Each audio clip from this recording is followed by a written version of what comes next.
السلام علیکم ورحمۃ اللہ وبرکاتہ۔ ویلکم ٹو اور اسلامک یوٹیوب چینل زبیر خواجہ آفیشیل۔ یا بنی اسرائیل اذکروا نعمتی التی انعمت علیکم واوفوا بعہدی اوف بعہدکم وایایا فارہبون وآمنوا بما انزلت مصدقا لما معکم ولا تکونوا اول کافر بہ۔ دیکھو تم تو نبوت سے واقف، تم کتابوں سے واقف، تم شریعت سے واقف، تم ابراہیم کے جاننے والے، تم اسحاق کے اور موسیٰ کے اور عیسیٰ کے جاننے والے، تم تو سب کچھ جانتے ہو، تمہیں تو فوراً ماننا چاہیے۔ ولا تکونوا اول کافر بہ، تم اس اسلام کے لیے کار کرنے والوں میں سب سے آگے تو نہ ہو جاؤ۔ حضور کو بڑی توقع تھی کہ مکے والوں کو تو میں نے ٹھوک ٹھوک کر قرآن پڑھایا، وہاں پھر بھی 10 سال کے اندر 100 سوا 100 سے آدمی بات میرے پاس نہیں آیا۔ یہ نوٹ کر لیجیے، 10 سال کی محنت شاقہ حضور صلی اللہ علیہ وسلم، بمشکل 100 سوا 100۔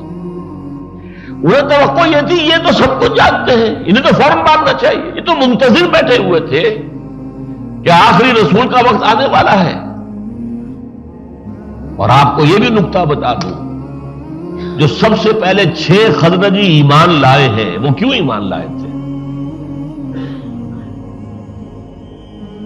سن 11 کے حج میں یا سن 10 ہی کے حج میں، 10 نبوی، ہجری نہیں، ابھی ہجرت سے 3 سال پہلے، جب طائف سے تو حضور آئے تھے، پتھراؤ جو ہے آپ کے جسم اطہر پر کیا گیا تھا، آپ گئے تھے وہاں کہ شاید وہاں کا کوئی بڑا چودھری، بڑا سردار ایمان لے آئے، تو یہاں ابو طالب کی سپورٹ تھی، وہ فوت ہو گئے ہیں، لہذا میں اپنا کئی مرکز شفٹ کروں۔ لیکن وہاں تو ناکام ہو کر واپس آ گئے۔ آپ کو خیال بھی نہیں تھا یثرب کا، یا مدینہ تو بعد میں بن گیا، یثرب تو کہلاتا تھا۔ لیکن اسی سال جس سال کے طائف سے آپ شدید پتھراؤ اور شدید مایوسی اور ایسے جلے بجھے ہوئے، زہر میں بجھے ہوئے تیر جو ہیں باتوں کے، اچھا تو تمہارے سوا کوئی نہیں ملا تھا اللہ کو نبی بنانے کے لیے، جاؤ یہاں سے۔ دوسرا سردار کہتا جلدی سے چلے جاؤ یہاں سے، اس لیے کہ 2 ہی باتیں، یا تم سچے ہو، اگر رسول ہو سکتا ہے میں گستاخی کر دوں، میں تو مارا جاؤں گا۔ دیکھیے استہزاء کا انداز، اور اگر جھوٹے ہو تو جھوٹے کو میں منہ ہی نہیں لگانا چاہتا، جاؤ دفعہ ہو جاؤ، چلے جاؤ۔ یہ جملے سنے ہیں۔ ایک آدمی ساتھ تھا، زید بن حارثہ رضی اللہ تعالی عنہ، سامنے پتھر آتے تھے، وہ سامنے آ جاتے تھے کہ مجھ پر پتھر آئے، حضور پر نہ آئے، اب وہ پیچھے سے آ رہے ہیں، اب ایک آدمی 4 طرف سے تو نہیں روک سکتا۔ بہرحال یہ سیرت کا ایک بڑا دردناک باب ہے یہ۔ لیکن اسی سال پھر کھڑکی کھلی یثرب کی طرف سے، 6 افراد ایمان لے آئے اسی موسم حج میں۔ ایک وادی تھی، اب وہ وادی نہیں رہی، میں نے اس وادی کو دیکھا ہے، اور چونکہ میں نے پڑھا تھا اس وادی میں حضور نے بیعت لی تھی مدینے والوں سے، بیعت عقبہ اولیٰ، بیعت عقبہ ثانیہ۔ پھر سید احمد بریلوی رحمۃ اللہ علیہ جب حج کے لیے گئے تھے تو انہوں نے اپنے ساتھیوں سے بھی اسی جگہ پر جا کر بیعت لی تھی۔ ایک عمرے کے موقع پر میں نے بھی اپنے بہت سے ساتھیوں سے اسی مقام پر بیعت لی۔ کسی وادی تھی جو مینا کی وادی کے اور اس کے درمیان ایک پہاڑی کھڑی ہوئی تھی۔ اب وہ مینا کو چوڑی کرنے کے لیے وہ پہاڑی ختم کر دی گئی، تو وہ مینا ہی کا حصہ بن گئی ہے، تو وہاں پر ترکوں نے ایک مسجد بنا دی تھی کہ یہ جگہ تھی جہاں پر حضور نے بیعت لی تھی صحابہ سے پہلی مرتبہ سن 74 میں۔ 2 ساتھیوں نے مجھ سے وہاں بیعت کی تھی۔ وہاں اس گھاٹی میں 6 آدمی ملے، حضور نے جا کر بات کہی۔ اب ان لوگوں نے کنکھیوں سے ایک دوسرے کو دیکھا، آنکھوں میں باتیں کی۔ بات کیا کی؟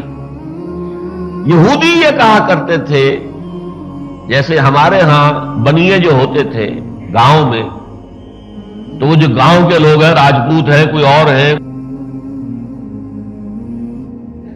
اور وہ کہتے تھے اچھا ابھی تو تم ہمیں مار لو، یہودی کہتے تھے ابھی تو تم ہمیں پیٹ لو، لیکن آخری نبی کا ظہور ہونے والا ہے، جب وہ آ جائے گا ہم اس کے ساتھ ہو کر تم سے جنگ کریں گے، تم ہمیں شکست نہیں دے سکو۔ یہ انہوں نے سنا ہوا تھا کہ کوئی آخری نبی کا ظہور ہونے والا ہے، یہ یہودی کہہ رہے ہیں اور دھمکا رہے ہیں ہمیں کہ ہم اس کے ساتھ ہو کر تم سے جب لڑیں گے تو تم ہمیں شکست نہیں دے سکو۔ آنکھوں آنکھوں میں باتیں کی کہ یہی معلوم ہوتے ہیں وہ شخص۔ تو اس سے پہلے کہ یہودی ان پر ایمان لائے، تم ایمان لے آؤ۔ اس طرح یہ بات شروع ہوئی مدینے میں، اور پھر یہ اگلے سال 12 افراد نے آ کر بیعت کی، اس سے اگلے سال 75 افراد نے بیعت کی، رستہ کھل گیا۔ تو اب وہاں پر جو چھوٹی سی ریاست بن گئی، وہاں قانون کی ضرورت تھی، قانون دیا جائے، معاشرے کو صحیح بنیادوں کو استوار کیا جائے۔ قانون وراثت آ رہا ہے، تعزیرات آ رہی ہیں، چور کا ہاتھ کاٹنا ہے، غیر شادی شدہ زانی 100 کوڑے مارنے ہیں، اور کوئی الزام لگا دے زنا کا اور 4 گواہ پیش نہ کر سکے تو 80 کوڑے اس کو لگائے جائیں گے۔ یہ قوانین آ رہے ہیں، وراثت اس طور سے ہوگی، وضو اس طرح ہوگا، تیمم اس طرح ہوگا، یہ ساری چیزیں جو ہیں یہ ان صورتوں میں جو مدنی ہے۔